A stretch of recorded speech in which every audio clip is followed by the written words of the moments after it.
കേരളത്തിന്റെ തെക്കേ അറ്റത്തുള്ള ഒരു ചെറിയ തീരദേശ ഗ്രാമം. പുലർച്ചെ 4 മണിക്ക് തന്നെ ആ ഗ്രാമം ഉണരും. കടലിൽ നിന്ന് തിരമാലകൾ കരയിലേക്ക് അടിച്ചു കയറുന്ന ശബ്ദത്തോടൊപ്പം ദൂരെ എവിടെയോ ഒരു പഴയ സൈക്കിളിന്റെ ബെല്ലടി ശബ്ദവും കേൾക്കാം. അത് മാധവനാണ്. മുഷിഞ്ഞ ഒരു കൈലിമുണ്ടും തോളിലൊരു തോർത്തും ചുറ്റി തന്റെ തുരുമ്പിച്ച സൈക്കിളിൽ അവൻ കടപ്പുറത്തേക്ക് നീങ്ങുകയാണ്. മാധവന് പ്രായം 30 ഉള്ളുവെങ്കിലും ജീവിതത്തിന്റെ കൈപ്പേറിയ അനുഭവങ്ങൾ അവന്റെ മുഖത്ത് നേരത്തെ തന്നെ ചുളിവുകൾ വീഴ്ത്തിയിരുന്നു. മാധവൻ ഒരു സാധാരണ മീൻ കച്ചവടക്കാരനാണ്. കടപ്പുറത്ത് വള്ളങ്ങൾ അടുക്കുമ്പോൾ ലേലം വിളിച്ച് മീൻ വാങ്ങി അത് സൈക്കിളിന് പിന്നിലെ മരപ്പെട്ടിയിൽ ഐസിട്ട് വെച്ച് ഗ്രാമത്തിന്റെ ഇടവഴികളിലൂടെ അവൻ യാത്ര തുടങ്ങും. മീനേ, നല്ല ചെമ്മീൻ എന്നവന്റെ വിളി കേട്ടാണ് പല വീട്ടമ്മമാരും ഉണരുന്നത്. ആ ഗ്രാമത്തിലെ എല്ലാവർക്കും മാധവനെ വലിയ കാര്യമാണ്. അവൻ വെറും ഒരു കച്ചവടക്കാരൻ മാത്രമല്ല, പലർക്കും ഒരു സഹായിയും കൂടിയാണ്. കയ്യിൽ പണമില്ലാത്തവർക്ക് അവൻ കടമായി മീൻ നൽകും,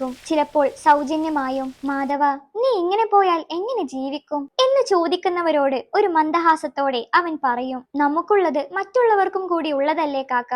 എന്നാൽ മാധവന്റെ ഈ ചിരിക്കു പിന്നിലും വലിയൊരു നോവുണ്ടായിരുന്നു. ആരും അറിയാത്ത, ആരോടും പറയാത്ത ഒരു വലിയൊരു പ്രണയത്തിന്റെ സങ്കടം. 6 വർഷം മുമ്പ് മാധവന്റെ ജീവിതം ഇങ്ങനെയായിരുന്നില്ല.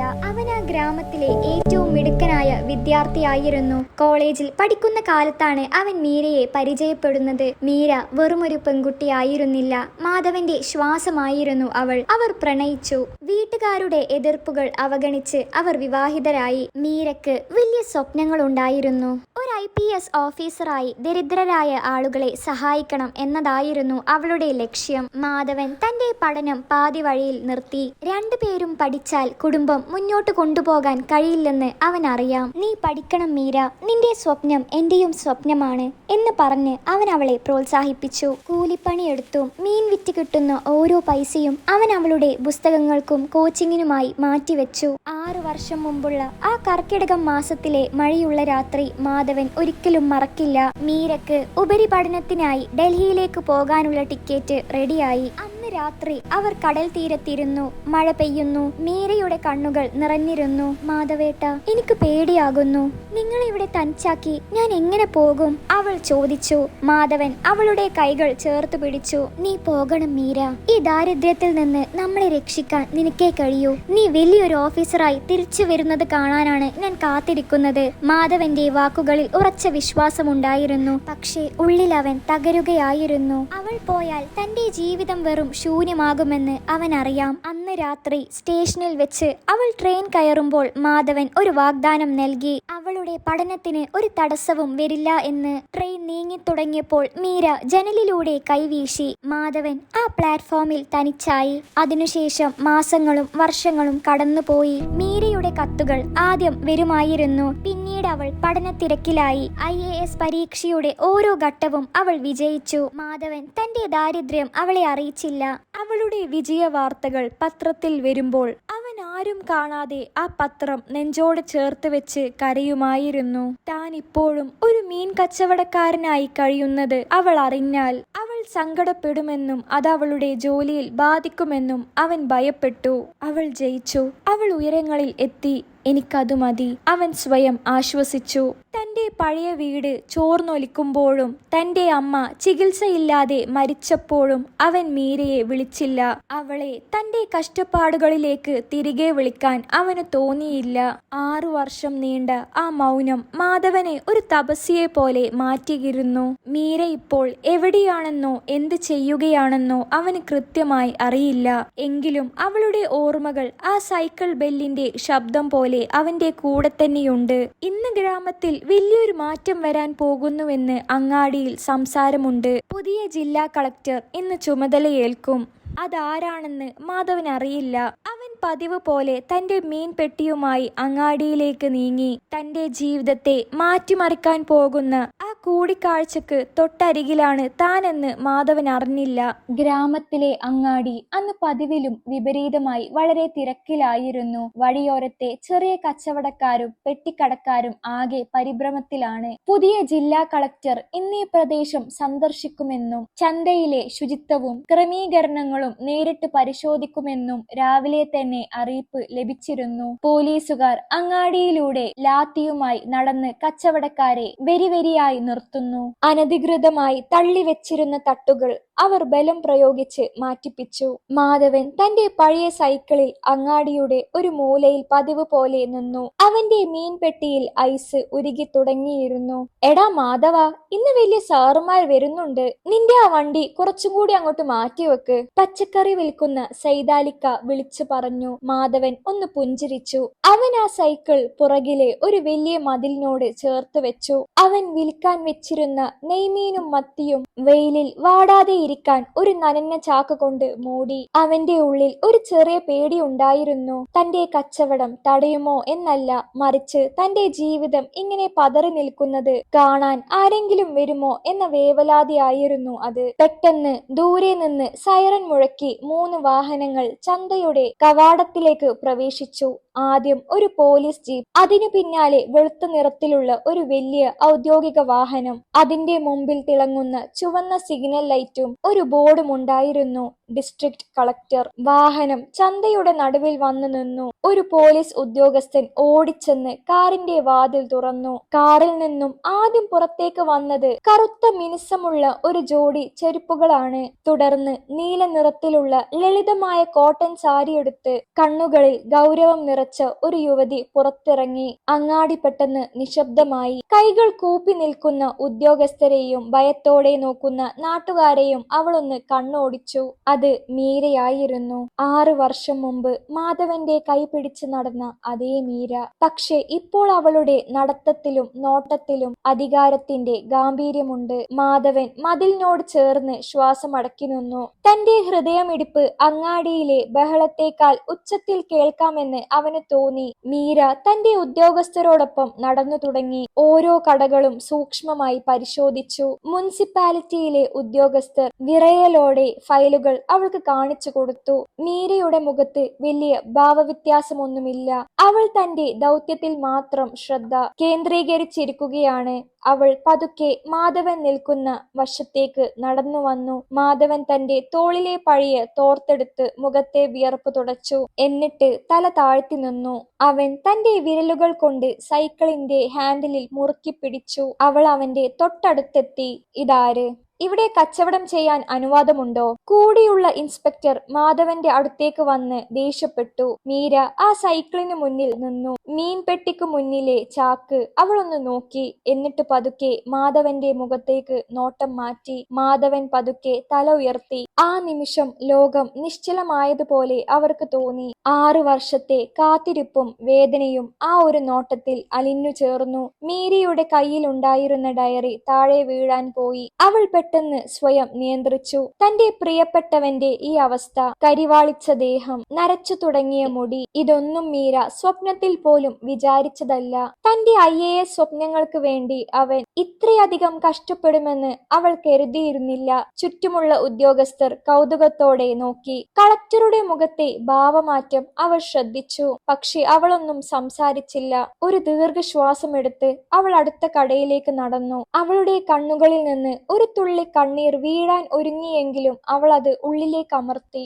മാധവൻ അവിടെ തന്നെ അനങ്ങാതെ നിന്നു. തന്റെ ഓർമ്മകളിലെ മീര ഇങ്ങനെയല്ല. എങ്കിലും അവൾക്ക് ഈ പദവി ഇത്രത്തോളം ചേരുന്നുണ്ടെന്ന് അവൻ അഭിമാനത്തോടെ ചിരിച്ചു. ആ സന്ദർശനത്തിന് ശേഷം മീര തന്റെ ഓഫീസിൽ തിരിച്ചെത്തി. പക്ഷെ അവളുടെ ചിന്തകൾ മുഴുവൻ ആ ചന്തയിലായിരുന്നു. എയർ കണ്ടീഷൻ ചെയ്ത മുറിയിലും അവൾ വിയർത്തു. അവൾ തന്റെ സ്റ്റാഫിനെ മുഴുവൻ പുറത്തേക്ക് വിട്ടു. എന്നിട്ട് കസേരയിൽ തല ചായ്ച്ചിരുന്ന് പഴയ കാര്യങ്ങൾ ഓർത്തു. മാധവൻ തന്റെ പഠനത്തിനു വേണ്ടി സ്വന്തം കുടുംബ സമ്പത്ത് വിറ്റത് അവൾ അറിഞ്ഞിരുന്നില്ല.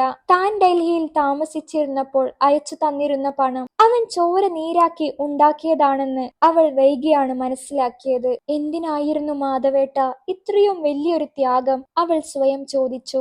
അവൾ ഉടൻ തന്നെ തന്റെ ഡ്രൈവറെ വിളിച്ചു. ഔദ്യോഗിക വാഹനം മാറ്റിവെച്ച് തന്റെ സ്വകാര്യ കാർ എടുക്കാൻ അവൾ ആവശ്യപ്പെട്ടു. ആരും അറിയാതെ അവൾക്ക് മാധവനെ ഒന്ന് കാണണം. അതേസമയം മാധവൻ കടൽ തീരത്ത് തന്റെ ചെറിയ കൂരയിലേക്ക് മടങ്ങിയിരുന്നു. തന്റെ കൂടെ വിവാഹം കഴിഞ്ഞ് ആദ്യം താമസിച്ച ജീവിച്ചിരുന്ന അതേ വീടാണ്. അന്നത്തെ സന്തോഷങ്ങൾ ആ ചുവരുകളിൽ ഇപ്പോഴും തങ്ങി നിൽക്കുന്നുണ്ട്. അവൻ ഒരു പായ വിരിച്ച് കിടന്നു. ചന്തയിൽ വെച്ച് കണ്ട മീരയുടെ ആ ഗൗരവമേറിയ മുഖം അവന്റെ കണ്ണിൽ നിന്ന് മാറുന്നില്ല.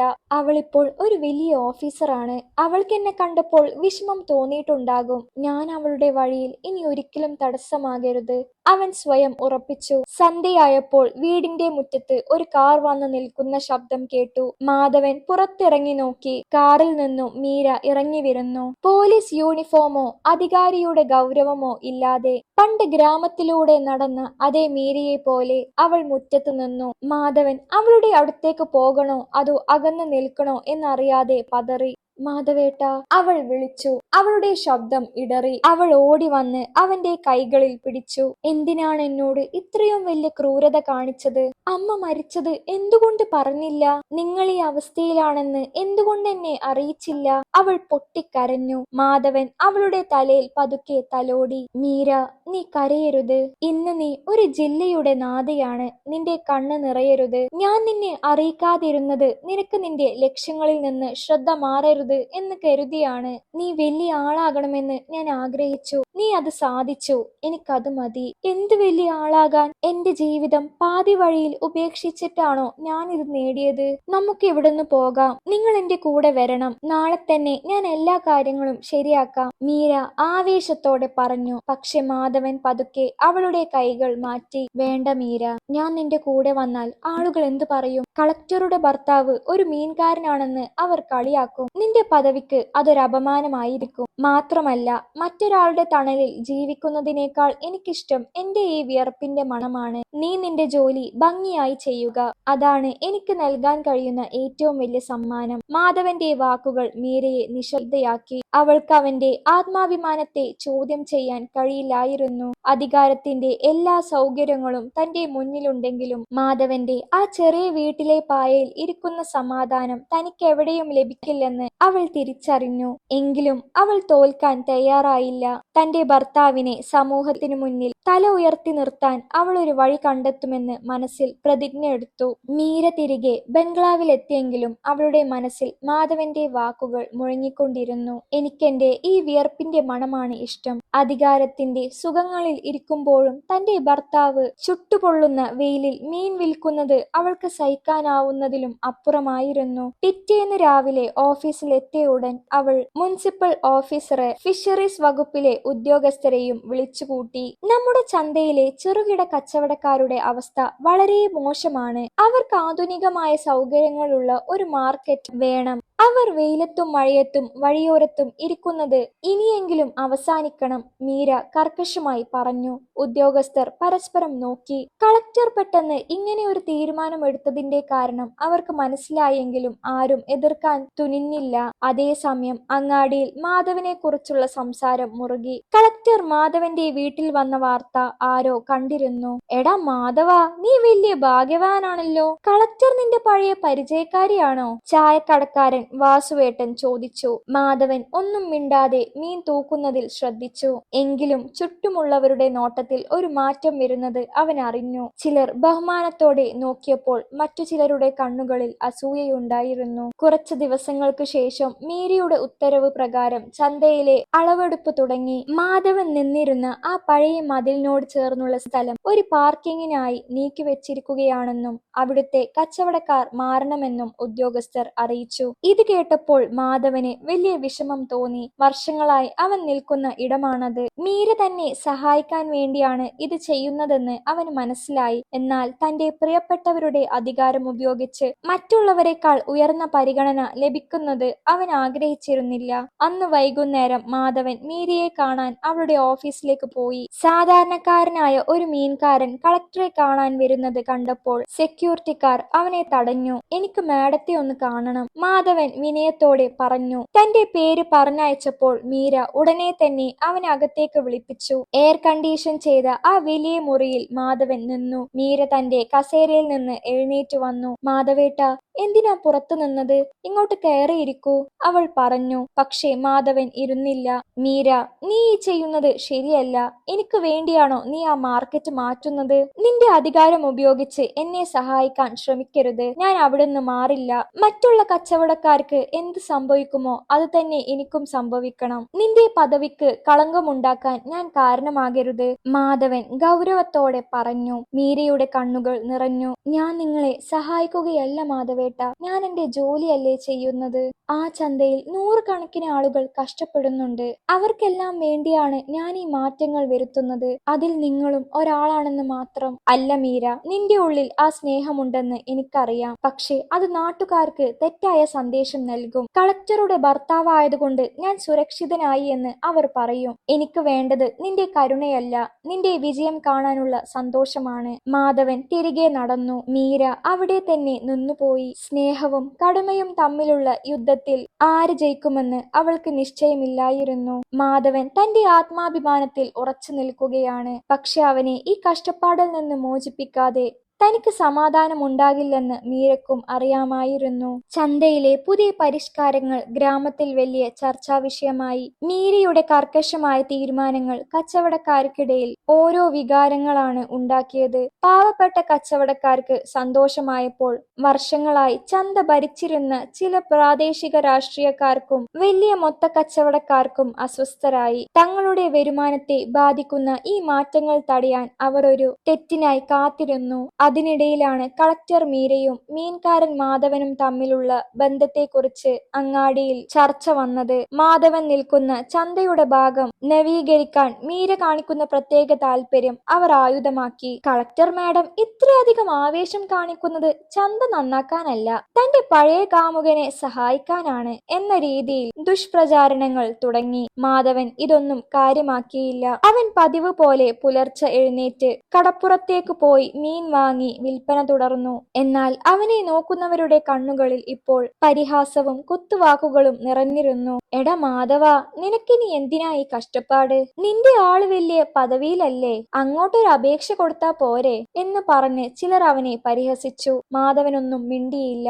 അവൻ തന്റെ സൈക്കിളിൽ മീനുമായി ഓരോ വീടുകളിലേക്ക് പോയി. പക്ഷേ തന്റെ പ്രിയപ്പെട്ടവരുടെ പേര് ഇത്തരത്തിൽ വലിച്ചിഴക്കപ്പെടുന്നത് അവന്റെ ഉള്ളിൽ തീ പോലെ പുകഞ്ഞു. ഒരു വൈകുന്നേരം മാധവൻ കച്ചവടം കഴിഞ്ഞ് തിരികെ വരുമ്പോൾ അങ്ങാടിയിൽ ഒരു വലിയ സംഘം ആളുകൾ മീരയ്ക്കെതിരെ മുദ്രാവാക്യം വിളിക്കുന്നത് കണ്ടു. അഴിമതിക്കാരിയായ കളക്ടർ രാജിവെക്കുക എന്നിങ്ങനെയുള്ള പ്ലക്കാർഡുകൾ അവർ ഉയർത്തിയിരുന്നു. ചന്തയിലെ മൊത്ത കച്ചവടക്കാരനായ ശേഖരനായിരുന്നു ഇതിനു പിന്നിൽ. കളക്ടറുടെ പുതിയ നിയമങ്ങൾ വന്നാൽ തന്റെ അനധികൃത കച്ചവടങ്ങൾ പൂട്ടുമെന്ന് അയാൾ ഭയപ്പെട്ടു. പെട്ടെന്ന് ശേഖരന്റെ നോട്ടം മാധവന്റെ മേൽ പതിഞ്ഞു. ദാ നിൽക്കുന്നു കളക്ടറുടെ പ്രിയപ്പെട്ടവൻ, ഇവനെ സഹായിക്കാനാണ് അവൾ നമ്മളെ ഇവിടുന്ന് ഓടിക്കുന്നത്, ശേഖരൻ വിളിച്ചു പറഞ്ഞു. ആൾക്കൂട്ടം മാധവന് ചുറ്റും കൂടി. അവർ അവന്റെ സൈക്കിൾ പിടിച്ചു തള്ളി. മീൻപെട്ടി താഴെ വീണു. ഐസും മീനും ചെളിയിൽ കലർന്നു. മാധവൻ ശാന്തനായി നിന്നു. നിങ്ങൾക്ക് എന്നോട് എന്തു വേണമെങ്കിലും ചെയ്യാം, പക്ഷേ ആ ഉദ്യോഗസ്ഥയെ ഇതിലേക്ക് വലിച്ചിടരുത്. അവർ ചെയ്യുന്നത് നാട്ടിലെ നന്മക്ക് വേണ്ടിയാണ്, അവൻ ഉറച്ച ശബ്ദത്തിൽ പറഞ്ഞു. അതു കേട്ടതോടെ ആൾക്കൂട്ടം കൂടുതൽ പ്രകോപിതരായി. ചിലർ മാധവനെ തള്ളാനും തല്ലാനും തുടങ്ങി. മാധവൻ പ്രതിരോധിക്കാൻ നിന്നില്ല. താൻ തിരിച്ചു പ്രതികരിച്ചാൽ അത് മീരയുടെ ഔദ്യോഗിക ജീവിതത്തെ കൂടുതൽ ബാധിക്കുമെന്ന് അവൻ ഭയപ്പെട്ടു. ആ ബഹളത്തിനിടയിൽ മാധവന്റെ തുരുമ്പിച്ച സൈക്കിൾ പൂർണ്ണമായും തകർന്നു. അവന്റെ മുഖത്ത് മുറിവേറ്റു. വിവരമറിഞ്ഞ പോലീസ് സ്ഥലത്തെത്തി ആൾക്കൂട്ടത്തെ പിരിച്ചുവിട്ടു. മാധവനെ ആശുപത്രിയിൽ എത്തിച്ചു. വാർത്ത കാട്ടുതീ പോലെ മീരയുടെ കാതുകളിലെത്തി. അവൾ ഉടനെ തന്നെ ആശുപത്രിയിലേക്ക് ഓടിയെത്തി. പരിക്കേറ്റ് കിടക്കുന്ന മാധവനെ കണ്ടപ്പോൾ അവളുടെ ഹൃദയം തകർന്നുപോയി. ഉദ്യോഗസ്ഥരും പത്രക്കാരും അവിടെ നിൽക്കുന്നുണ്ടായിരുന്നു. മീര ഒന്നും ആലോചിച്ചില്ല. അവൾ മാധവന്റെ അരികിലിരുന്ന് അവന്റെ കൈകൾ ചേർത്ത് പിടിച്ചു. മാധവേട്ട, ഞാൻ കാരണം നിങ്ങൾക്ക് അനുഭവിക്കേണ്ടി വന്നല്ലോ, അവൾ കരഞ്ഞുകൊണ്ട് പറഞ്ഞു. മാധവൻ അവളുടെ കണ്ണുനീർ തുടച്ചു. മീര, നീ ഇവിടെ വരാൻ പാടില്ലായിരുന്നു. ഇത് നിന്റെ ജോലിയെ ബാധിക്കും. നീ തിരിച്ചു പോകൂ. ഇല്ല മാധവേട്ട, ഇനിയും എനിക്ക് മൗനം പാലിക്കാൻ കഴിയില്ല. എന്റെ പദവിയേക്കാൾ വലുതാണ് നിങ്ങളുടെ ജീവൻ. നിങ്ങളെ അപമാനിച്ചവരെ ഞാൻ വെറുതെ വിടില്ല. മീരയുടെ വാക്കുകളിൽ ദേഷ്യവും ഉറപ്പും ഉണ്ടായിരുന്നു. വാർത്താ ചാനലുകൾ ഇത് വലിയ ബ്രേക്കിംഗ് ന്യൂസ് ആക്കി. കളക്ടറുടെ പ്രണയവും അങ്ങാടിയിലെ അക്രമവും എന്ന തലക്കെട്ടിൽ വാർത്തകൾ നിറഞ്ഞു. മീരയുടെ ഉന്നത ഉദ്യോഗസ്ഥർ അവളോട് വിശദീകരണം ചോദിച്ചു. വ്യക്തിപരമായ ബന്ധങ്ങൾ ഔദ്യോഗിക കാര്യങ്ങളിൽ ഇടപെടുന്നുണ്ടോ എന്ന അന്വേഷണവും തുടങ്ങി. മീര ഒരു അഗ്നി പരീക്ഷയുടെ മുന്നിലായി. ഒരു വശത്ത് തന്റെ കരിയർ, മറുവശത്ത് തന്റെ മാധവേട്ടൻ. എന്നാൽ മാധവന്റെ ആത്മാഭിമാനം സംരക്ഷിക്കാനും അവനെതിരെ അക്രമം നടത്തിയവരെ നിയമത്തിനു മുന്നിൽ കൊണ്ടുവരാനും അവൾ തീരുമാനിച്ചു. ആ രാത്രി ആശുപത്രി കിടക്കയിൽ കിടന്നുകൊണ്ട് മാധവൻ ചിന്തിച്ചു. ഞങ്ങൾക്കിടയിലുള്ള ദൂരം കുറക്കാൻ ശ്രമിക്കുന്തോറും ലോകം ഞങ്ങളെ കൂടുതൽ അകറ്റാൻ ശ്രമിക്കുകയാണെന്ന്. പക്ഷേ ഈ പോരാട്ടത്തിൽ മീര തനിച്ചാകില്ലെന്ന് അവൻ ഉറപ്പിച്ചു. ആശുപത്രിയിൽ വെച്ച് മീര മാധവനെ സന്ദർശിച്ചതും അവർ തമ്മിലുള്ള ബന്ധം പരസ്യമായതും വലിയൊരു രാഷ്ട്രീയ വിവാദമായി മാറി. മാധ്യമങ്ങൾ ഈ വാർത്ത ആഘോഷിച്ചു. മീരയുടെ മേലധികാരികൾ അവളോട് നേരിട്ട് ഹാജരാകാൻ ഉത്തരവിട്ടു. ഒരു വശത്ത് നീതി നടപ്പിലാക്കാൻ ശ്രമിക്കുമ്പോൾ മറുവശത്ത് സ്വന്തം ജീവിതം തന്നെ വിചാരണ ചെയ്യപ്പെടുന്നത് മീരയെ തളർത്തി. എന്നാൽ ആശുപത്രിയിൽ നിന്ന് ഡിസ്ചാർജായ മാധവൻ മറ്റൊരു തീരുമാനത്തിലായിരുന്നു. താൻ കാരണം മീരയുടെ കരിയർ നശിക്കാൻ അവൻ അനുവദിക്കില്ല.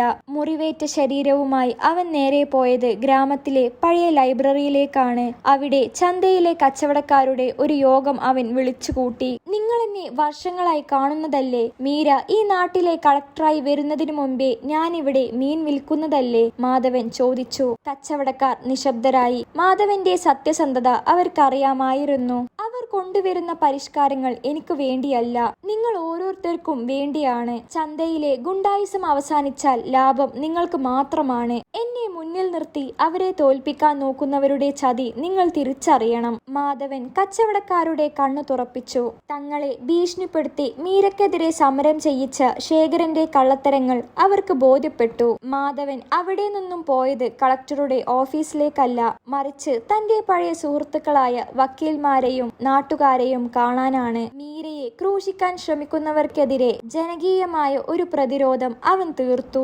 അതേസമയം തിരുവനന്തപുരത്ത് നടന്ന ഔദ്യോഗിക അന്വേഷണത്തിൽ മീര പതറാതെ മറുപടി നൽകി. മാധവൻ എന്റെ ഭർത്താവാണെന്നത് സത്യമാണ്, പക്ഷേ ഞാൻ എടുത്ത ഓരോ തീരുമാനങ്ങളും അയാൾക്ക് പ്രത്യേക ലാഭം ഉണ്ടാക്കുന്നതാണെന്ന് തെളിയിക്കാൻ നിങ്ങൾക്ക് കഴിയുമോ?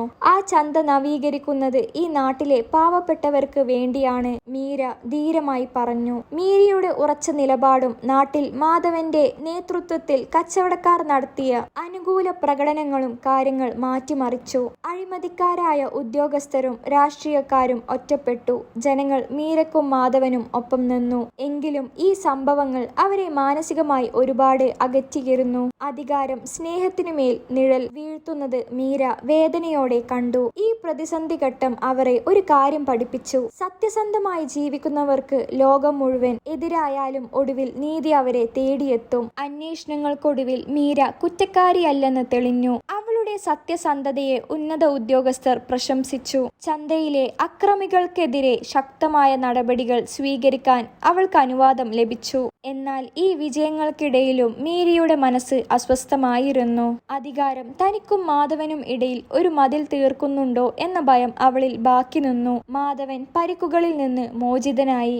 അവന്റെ പഴയ സൈക്കിൾ പൂർണ്ണമായും തകർന്നിരുന്നു. അത് നന്നാക്കാൻ ശ്രമിക്കുന്ന മാധവനെ കണ്ട് ഗ്രാമത്തിലെ കച്ചവടക്കാർ ഒത്തുചേർന്നു. അവർ അവന് പുതിയൊരു സൈക്കിളും മീൻ സൂക്ഷിക്കാൻ വലിയൊരു തെർമോകോൾ ബോക്സും വാങ്ങി നൽകി. മാധവ, നീ ഞങ്ങൾക്ക് വേണ്ടി സംസാരിച്ചു. ഇത് ഞങ്ങളുടെ വക ഒരു ചെറിയ സമ്മാനം, അവർ പറഞ്ഞു. മാധവന്റെ കണ്ണുകൾ നിറഞ്ഞു. ഒരു വൈകുന്നേരം മീര മാധവനെ കാണാൻ അവന്റെ വീട്ടിലെത്തി.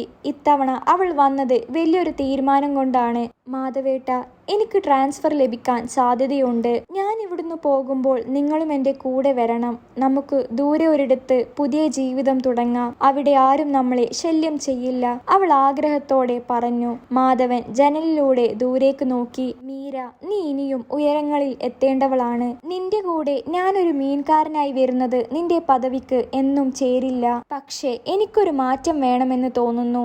ഞാൻ ഈ മീൻ കച്ചവടം നിർത്താൻ തീരുമാനിച്ചു. മീര അത്ഭുതത്തോടെ അവനെ നോക്കി. എന്നിട്ട്? ഞാൻ നമ്മുടെ ഗ്രാമത്തിലെ കുട്ടികൾക്ക് വേണ്ടി ഒരു ചെറിയ പഠന കേന്ദ്രം തുടങ്ങാൻ പോവുകയാണ്. പണ്ട് ഞാൻ പാതി വഴിയിൽ ഉപേക്ഷിച്ച എന്റെ പഠനം മറ്റാരും ഉപേക്ഷിക്കരുത്. മാധവന്റെ വാക്കുകൾ മീരക്ക് പുതിയൊരു പ്രതീക്ഷ നൽകി. അവൻ അവളുടെ തണലിൽ കഴിയാനല്ല, പകരം അവൾക്ക് തുല്യനായി സമൂഹത്തിൽ ഒരു സ്ഥാനം കണ്ടെത്താനാണ് ശ്രമിക്കുന്നത്. മീര അവനെ കെട്ടിപ്പിടിച്ചു.